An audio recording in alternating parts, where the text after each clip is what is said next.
अंतरिक्ष technical academy Balaghat में आपका स्वागत है। आज हम जितने भी 2 लित्र हैं, 2 लित्र के टाइप, उनकी विशेषता और कितने प्रकार के 2 लित्र होते हैं और एक टेबल के माध्यम से आपको याद कराने की कोशिश करूंगा। ये वीडियो बहुत ध्यान से देखना, किस टाइप से जैसा बताऊंगा उसी के अकॉर्डिंग आपको अध्ययन करना है, उसी के अकॉर्डिंग रीड करना है। पूरा जो ओवरऑल जो है जितने भी 2 लित्र हैं उसका पूरा निचोड़ मैंने आपके लिए ही, सिर्फ आपके लिए बनाया हूं, ताकि इस वीडियो के माध्यम से आपको मतलब ये है कि कौन कौन से क्वेश्चन पूरे यहीं से उठाएगा, इसके अलावा कहीं से क्वेश्चन उठा नहीं सकता, ये गारंटी दे रहा हूं आपको।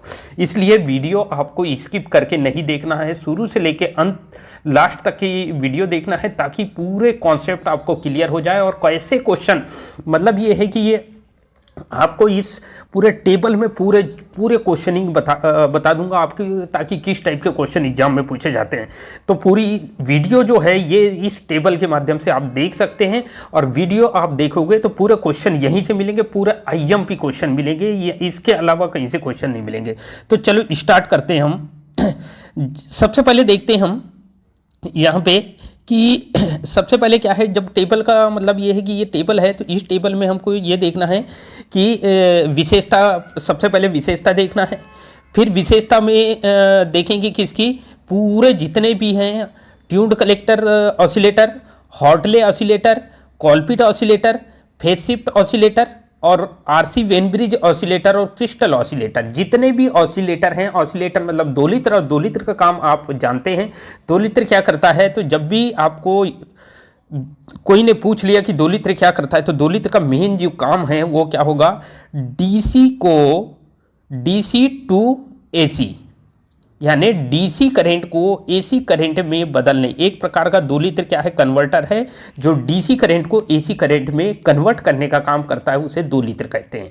ठीक है, अब 2 लित्र की विशेषता देखेंगे, कौन कौन सा इसमें फीडबैक यूज किया जाता है। फीडबैक बड़ा वेरी वेरी इंपॉर्टेंट जो है, कौन सा फीडबैक यूज किया जाता है। ठीक है, 2 लित्र में कौन कौन 2 लित्र परिपथ बनाने के लिए क्या क्या चाहिए रहता है। तो 2 लित्र परिपथ, जब भी अगर आप 2 लित्र परिपथ बनाओगे तो एक आपको एम्पलीफायर की आवश्यकता होगी। ठीक है, एक टैंक परिपथ की आवश्यकता होगी, टैंक परिपथ, कौन सा परिपथ है, टैंक परिपथ की आवश्यकता होगी। एक जो होगी इनपुट की आवश्यकता होगी, इनपुट क्या दे रहे हैं, तो डीसी दे रहे हैं। एक आउटपुट में क्या लगाना है, मतलब यह है कि आउटपुट परिपथ की आवश्यकता होगी, और एक जो होगी आपकी फीडबैक परिपथ की आवश्यकता होगी। कुल मिला के ये 4-5 प्रकार से ये 2 लित्र का निर्माण होता है, और जब भी हम 2 लित्र की बात करते हैं तो इसमें 5 परिपथ आ जाते हैं। तो हम देखते हैं कौन कौन से 2 लित्र और किन किन उनकी क्या क्या विशेषता है। तो सबसे पहले 2 लित्र बात करेंगे, तो ट्रांजिस्टर देखते हैं कि किस किस 2 लित्र में कौन कौन सा ट्रांजिस्टर अप्लाई किया जाता है। तो यदि हम ट्यून्ड कलेक्टर की बात करेंगे तो इसमें जो ट्रांजिस्टर होता है एनपीएन होता है। यदि हार्टले 2 लित्र की बात करेंगे तो इसमें ट्रांजिस्टर हो जाता है एनपीएन। यदि हम कॉलपिट की बात करते हैं तो इसमें ट्रांजिस्टर हो जाता है क्या, एनपीएन। यदि हम आरसी फेज शिफ्ट की बात करते हैं तो इसमें ट्रांजिस्टर हो जाता है एनपीएन। आरसी वेन ब्रिज की बात करते हैं, आरसी वेन ब्रिज, ये पूरे नाम याद रखना है आपको इसमें भी एनपीएन ट्रांजिस्टर। और क्रिस्टल, मतलब यह है कि आपको रटना नहीं है, कुछ नहीं करना है, आपको लगा के यदि एग्जाम में कभी पूछ लिया कि कौन सा ट्रांजिस्टर इस्तेमाल किया जाता है, कौन से प्रकार का ट्रांजिस्टर इस्तेमाल किया जाता है, तो ध्यान रखना कि एनपीएन, पूरे में एनपीएन लगा के आ जाना है आपको। 2 लित्र में जितने भी 2 लित्र होते हैं उनमें कॉमन क्या होता है, तो कॉमन जो होता है वो एनपीएन ट्रांजिस्टर कॉमन हो जाता है। ये चीज़ आपको याद रखना है। तो क्या याद रखना है, ट्रांजिस्टर जो है वो कौन सा ट्रांजिस्टर होता है, बोलता है तो एनपीएन ट्रांजिस्टर इस्तेमाल किया जाता है। ठीक है, ये आपको याद रखना है। एनपीएन, सब में एनपीएन ही लगा के आना है, इसमें भी एनपीएन। ठीक है, ट्यून्ड में भी NPN, Hartley, Colpitts, phase shift, Wien bridge, ये पूरे अब भी याद करा देता हूँ मैं। ठीक है, तो सब में एनपीएन ट्रांजिस्टर का इस्तेमाल करेंगे। फिर उसके बाद हम देखते हैं इनपुट सिग्नल की बात करेंगे। किसकी बात करेंगे, इनपुट सिग्नल। और जब भी हम इनपुट सिग्नल, इनपुट मतलब मैंने आपको बताया कि अभी जस्ट रिसेंटली बताया था कि एम्पलीफायर परिपथ होगा, एक क्या होगा, इनपुट परिपथ होगा जिसमें डीसी सप्लाई देंगे हम, एक आउटपुट परिपथ होगा जिससे एसी सप्लाई लेंगे, और एक होगा फीडबैक परिपथ, और एक होगा ऊपर रहता है टैंक परिपथ। क्या रहता है, टैंक परिपथ होता है, TAN। ठीक है, टैंक परिपथ का इस्तेमाल किया जाता है। तो वो बोलता है इनपुट परिपथ में क्या दिया, कौन से सिग्नल दिया जाता है। तो जब भी याद रखना कि इनपुट परिपथ कौन से ट्रांजिस्टर की बात कर, एम्पलीफायर, सॉरी दोलित्र की, तो ट्यून्ड दोलित्र की बात करेंगे तो इसमें क्या होगा, डीसी देना होगा। हार्टले में भी डीसी सप्लाई देते हैं, कॉलपिट में भी डीसी सप्लाई देते हैं, आरसी फेस शिफ्ट में भी क्या होगा, डीसी सप्लाई देंगे, आरसी वेन ब्रिज में भी डीसी सप्लाई देंगे और क्रिस्टल में भी डीसी सप्लाई दिया जाता है। यानी कुल मिला के यदि हम बात करें तो जितने भी दोलित्र है सब में कौन सी सिग्नल देंगे, इनपुट सिग्नल डीसी का इनपुट सिग्नल होगा। तो ये आपको याद रख लेना है, मतलब रटने की जरूरत नहीं है, मात्र आपको ट्रिक बता रहा हूँ, समझाने का तरीका बता रहा हूँ कि कैसे याद रखना है, ठीक है। फिर उसके बाद हम नेक्स्ट देखते हैं हम आउटपुट सिग्नल। जब भी हम आउटपुट सिग्नल की यहाँ पे बात करते हैं, किसकी बात करेंगे हम, आउटपुट सिग्नल। और जब भी हम आउटपुट सिग्नल की बात करते हैं तो आउटपुट सिग्नल क्या रहने वाला है, तो ट्यून्ड कलेक्टर में एसी आउटपुट सिग्नल होगा, हार्टले में एसी होगा, कॉलपिट में भी एसी होगा, ठीक है, आरसी फेस शिफ्ट में भी एसी होगा, वेन ब्रिज में भी एसी होगा और क्रिस्टल में भी एसी होगा। ये चीज़ आपको याद रखना है। मतलब ये है कि यहाँ पे भी सेम एज इट इज यही कंडीशन हो जाती है कि ये पूरे एसी आउटपुट जो होगा सिग्नल वो कौन से प्रकार का होगा। तो आउटपुट सिग्नल की जब भी हम बात करेंगे, ठीक है, तो आउटपुट सिग्नल की जब भी अगर कोई बात करता है या पूछ लिया, कोई ने पूछ लिया, तो आपको क्या टिक लगा के आना है, क्या टिक लगा के आना है आपको, तो ठीक है, एसी सब में एसी जितने भी ऑसिलेटर हैं। फिर उसके बाद देखते हैं फीडबैक, बहुत ही वेरी आईएमपी है ये, इसको आईएमपी मार्क कर लेना है आपको। आईएमपी मार्क इसी को करना है, फीडबैक को किसको करना है, मात्र फीडबैक को ही आईएमपी मार्क करना है। और ये बहुत ज़्यादा वेरी इंपॉर्टेंट है। यदि तुमको पूछा जाता है कि ट्यून्ड कलेक्टर में कौन सा फीडबैक यूज किया जाता है, धनात्मक फीडबैक, हार्टले में कौन सा धनात्मक, कॉलपिट में कौन सा धनात्मक, फिर आरसी फेस शिफ्ट में भी धनात्मक, आरसी वेन ब्रिज में भी धनात्मक, क्रिस्टल में भी धनात्मक। ऋणात्मक का नाम लेना ही नहीं है, आपको ये याद रहना चाहिए कि फीडबैक कौन सा है। तो फीडबैक का मतलब होता है, फीडबैक की एक ही खासियत बता देता हूँ कि आउटपुट का कुछ जो अंश होता है, आउटपुट का कुछ अंश होता है वो इनपुट परिपथ में दे देने की क्रिया, ये इस साइड इनपुट होता है, इस साइड आउटपुट होता है। आउटपुट के कुछ अंश को इनपुट में प्रोवाइड कर देने की क्रिया को ही क्या बोलेंगे हम, फीडबैक कहते हैं। तो फीडबैक आपको याद रखना है। फिर उसके बाद नेक्स्ट देखते हैं टैंक परिपथ की बात करते हैं, ये भी वेरी इंपॉर्टेंट है टैंक परिपथ। तो ट्यून्ड कलेक्टर में एलसी टैंक होता है, हार्टले में एलसी टैंक यूज किया जाता है, ठीक है, ये दोनों में एलसी, कॉलपिट में एलसी यूज किया जाता है, ठीक है। लेकिन आरसी फेस शिफ्ट में देखना, आरसी रेजिस्टेंस और कैपेसिटर यूज किया जाता है, ठीक है। आरसी वेन ब्रिज में क्या होगा, रेजिस्टेंस कैपेसिटर यूज किया और इसमें क्रिस्टल जो है वो टैंक परिपथ का काम करता है, ठीक है। फिर उसके बाद यदि हम बात करेंगे टैंक के घटक की बात करेंगे, किसकी बात करेंगे हम, टैंक में यूज होने वाले कंपोनेंट घटक की बात करेंगे। तो कौन कौन से, तो ट्यून्ड कलेक्टर की बात करते हैं, एक इंडक्टर एक कैपेसिटर, ये याद रखना है यहाँ पे, ठीक है, एक इंडक्टर एक कैपेसिटर, दोनों एक याद। हार्टले में अगर बोलता है तो 2 इंडक्टर 1 कैपेसिटर, ये याद रखना है। यदि वो बोलता है कॉलपिट में तो 1 इंडक्टर 2 कैपेसिटर, ये याद रखना है, C1 C2 और 1 इंडक्टर, ठीक है। आरसी फेस शिफ्ट की बात को 3 आरसी के जुड़ा होगा, इसमें क्या होगा, 3 आरसी के पेयर होते हैं, क्या होते हैं, पेयर होते हैं, ठीक है। अभी मतलब ये है कि आपको बस आपकी एग्जाम का टाइम कम बचा है, इसलिए शॉर्टकट में पूरे को एक मर्ज करा दिया हूँ, सबको एक ही साथ कंबाइन और कंपेयर करके बता रहा हूँ आपको। फिर उसके बाद नेक्स्ट देखते हैं हम आरसी वेन ब्रिज। तो इसमें क्या होगा, 4 रेजिस्टेंस होते हैं और 2 कैपेसिटर होते हैं यहाँ पे, ये याद रखना है, 4 रेजिस्टेंस 2 कैपेसिटर, ठीक है, ये याद रखना है आपको। क्रिस्टल में एक क्रिस्टल सर्किट होता है, ये याद रखना है आपको। फिर उसके बाद जैसे ही हम बात करते हैं कलांतर की, किसकी बात करेंगे, अब इसके बाद आगे बढ़ जाते हैं इसमें कलांतर, ठीक है। तो जब भी कलांतर मतलब होता है फेज कोण, कलांतर का मतलब होता है फेज कोण, इनपुट और आउटपुट के बीच में, किसके बीच में, इनपुट और आउटपुट के बीच में, किसके बीच में, आउटपुट के बीच में, इनपुट और आउटपुट के बीच में जो कलांतर होता है, इनपुट सिग्नल और आउटपुट सिग्नल के बीच में जो भी फेस अंतर होता है उसे कलांतर बोला जाता है, ये याद रखना है, ठीक है। आपको जब भी अगर क्वेश्चन आता है कि कलांतर मतलब फाई से प्रदर्शित करते हैं, किससे, फाई मतलब होता है कोण, इनपुट और आउटपुट सिग्नल के बीच का एंगल होता है, ठीक है। तो इसमें जो कलांतर होगा 180 डिग्री का होगा, ठीक है। फिर उसके बाद यदि हम बात करेंगे, यहाँ पे बात करेंगे दूसरा जो है हार्टले में तो 180 का होगा, कॉलपिट में भी 180 डिग्री का होगा, आरसी फेसी इसमें भी 180 डिग्री और आरसी वेन ब्रिज में 180 डिग्री और क्रिस्टल में भी 180। पूरे 180 डिग्री आपको लगा के आ जाना है। मतलब ये है कि यहाँ ना रटना है ना कुछ करना है, सिर्फ 180 डिग्री सबके याद रख लेना है। ठीक है, तो आई होप कि ये पूरे कॉन्सेप्ट आपको क्लियर हो चुके हों। फिर आगे हम देखते हैं Barkhausen criteria. Very very very IMP है ये, आईएमपी मार्क कर लेना इसको। जब भी अगर आप पढ़ोगे तो आईएमपी मार्क करके रख लेना है। बार्क-हानसेन क्राइटेरिया, बार्क-हानसेन क्राइटेरिया का मतलब होता है ए बीटा बराबर क्या होना चाहिए, 1 होना चाहिए। क्या होना चाहिए, ए मतलब होता है एम्प्लीफिकेशन, बी मतलब होता है धारा गेन बीटा। इन दोनों का गुणनफल क्या होगा, 1 के बराबर होना चाहिए। उसे क्या बोला जाता है, बार्क-हानसेन क्राइटेरिया।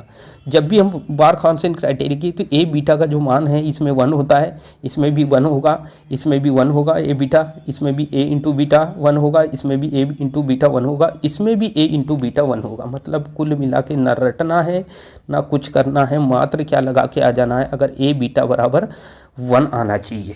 इसे भी बोला जाता है बार्क-हानसेन क्राइटेरिया। ठीक है, आपको ये याद रखना है। फिर उसके बाद नेक्स्ट देखते हैं, जब भी हम बात करेंगे तो आकार की बात करेंगे। किसकी बात करेंगे, आकार। तो ये क्या होता है, ट्यून कलेक्टर, इसका जो आकार होता है छोटा होता है, हार्टले का भी छोटा होता है, कॉलपिट का भी छोटा होता है, आरसी फेस शिफ्ट का थोड़ा बड़ा हो जाता है संरचना।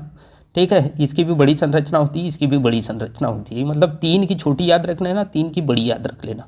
संरचना का पूछता है, अगर कीमत पूछ लेता है इसकी कम सस्ता आता है, ये भी सस्ता आता है, ये भी सस्ता आता है, यानी ये तीनों की कीमत कम होती है इन तीनों की तुलना में। किसकी, इन तीनों की तुलना में इसकी कीमत जो होती है वो क्या होगी, कम होगी। ठीक है, तो ये जो है इसकी कीमत जो है ये तीनों की अधिक होगी। RC crystal. ठीक है, ये याद रखना है आपको। ठीक है, फिर उसके बाद यदि हम बात करते हैं अनुनादी आवृत्ति की, इसकी बात करेंगे अनुनादी आवृत्ति। जब भी हम अनुनादी आवृत्ति मतलब फ्रीक्वेंसी, रिजोनेंस फ्रीक्वेंसी कहते हैं, और फार्मूला वेरी वेरी आईएमपी, इसको आईएमपी कोड कर लेना है आपको। ये आईएमपी ये एग्जाम में बहुत ही ज़्यादा पूछा जाता है। तो जब भी हम इसको आईएमपी मार्क करते हैं तो इसका जो फार्मूला होता है F0 बराबर 1/2 पाई LC होता है, √LC। ठीक है, ये याद रखना है आपको।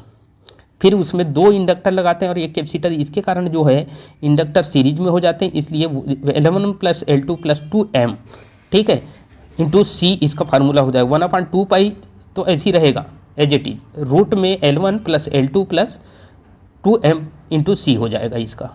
फिर उसके बाद देखते हैं हम नेक्स्ट वाला। तो ये जो है ये नेक्स्ट वाला जो है वो कॉलपिट की बात करते हैं। ठीक है, तो कॉलपिट की जब भी हम बात करते हैं तो कॉलपिट में क्या हो जाता है 1/2 पाई, और इसमें 2 कैपेसिटर होते हैं। मतलब ये है कि CT होगा, CT मतलब टोटल कैपेसिटेंस, और टोटल कैपेसिटेंस सीरीज में कैपेसिटर रहते हैं। मतलब ये है कि C1 into C2 divided by C1 + C2, ये इसका फार्मूला हो जाता है C2। ठीक है, CT का फार्मूला, सीरीज में कैपेसिटर को जोड़ते हैं तो ये 2 कैपेसिटर का सीरीज का फार्मूला ये होता है। CT बराबर C1 का C2 से गुणा कर देना और C1 का C2 से ऐड कर देना है और भाग दे देना है, बस कुछ नहीं करना है। तो ये क्या हो जाएगा, ये इसका फार्मूला हो जाएगा। फिर यदि हम बात करते हैं आरसी फेज शिफ्ट की, जब भी हम बात करते हैं तो 1/2 पाई RC √6। यहाँ पे क्या होगा, 6 कंपोनेंट होते हैं, रेजिस्टेंस 3 और कैपेसिटर 6, तो √6 का यहाँ पे क्या कर देना है, मतलब मल्टीप्लाई कर देना है RC में। 1/2 पाई गुणा RC √6, ये याद रखना है आपको। फिर यदि ये बोलता है कि वेन ब्रिज में क्या होगा, तो यहाँ पे 1/2 पाई √R1 C1 R2 C2, ये याद रखना है। R1 C1, ठीक है, और R2 C2 ये पूरे का आपस में क्या कर देना है, मल्टीप्लाई कर देना है, तो आपको ये संतुलन की स्थिति में कंडीशन आ जाएगी। फिर उसके बाद यदि हम बात करते हैं क्रिस्टल की फार्मूला होगा क्या, 1/2 पाई √LC। ठीक है, LCT आ जाएगा, क्योंकि ये मतलब ये है कि टोटल कैपेसिटेंस हो जाता है वो। ठीक है, तो ये चीज़ आपको याद रखना है। फिर उसके बाद हम देखते हैं इसमें और क्या क्या चीज़ खासियत है, तो वो देखते हैं। अनुनादी आवृत्ति की बात करता है, यदि वो आवृत्ति पूछ लिया, ये वेरी वेरी इंपॉर्टेंट है क्वेश्चन, ध्यान रखना है कि अनुनादी आवृत्ति जो होती है, ठीक है, सॉरी, आवृत्ति का मान कितना होता है पूछ रहा है। तो 30 मेगाहर्ट्ज जो ट्यून कलेक्टर होता है वो 30 मेगाहर्ट्ज की फ्रीक्वेंसी में काम करता है। कितने की?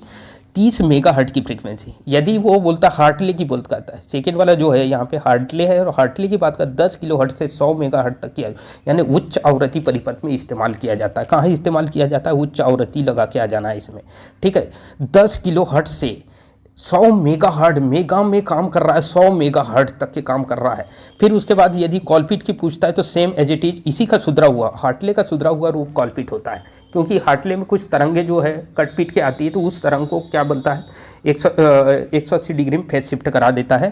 तो इसलिए क्या होगा, ये याद रखना है कि क्या 100 किलोहर्ट्ज से 10 किलोहर्ट्ज से 100 मेगाहर्ट्ज, ये याद रखना है, ठीक है।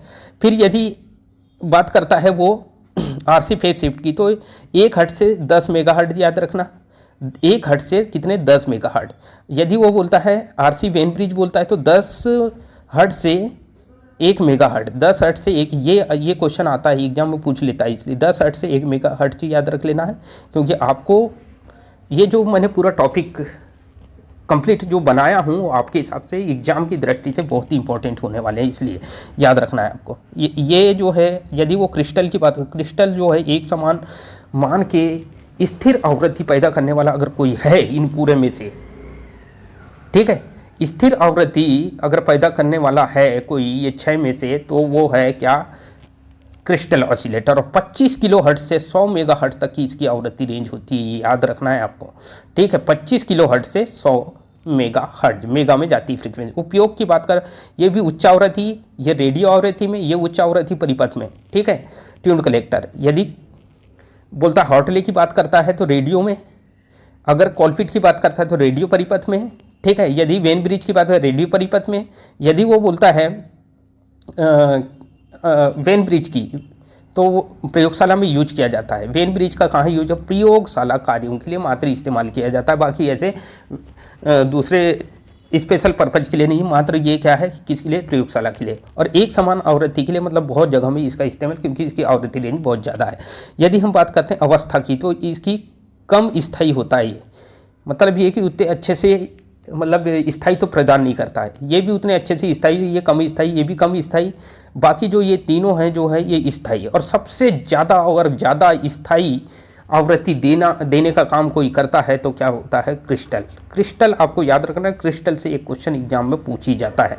तो आई होप कि ये पूरे जो मतलब ये है कि पूरा वीडियो आपको समझ आई हो, और पूरे जितने भी क्वेश्चन है पूरे क्वेश्चन यहीं से निकलेंगे। यदि उन्होंने पूछ लिया कि हार्टले इंडक्टर है, उसमें ए बीटा का मान, मतलब यह था है कि लूप गेन, इसको बोलते हैं लूप गेन बोला जाता है, बार्क हार्सन क्राइटेरिया के अनुसार लूप गेन का मान जो होता है वो कितना है, तो एक लगा, सब में एक लगा के आ जाना।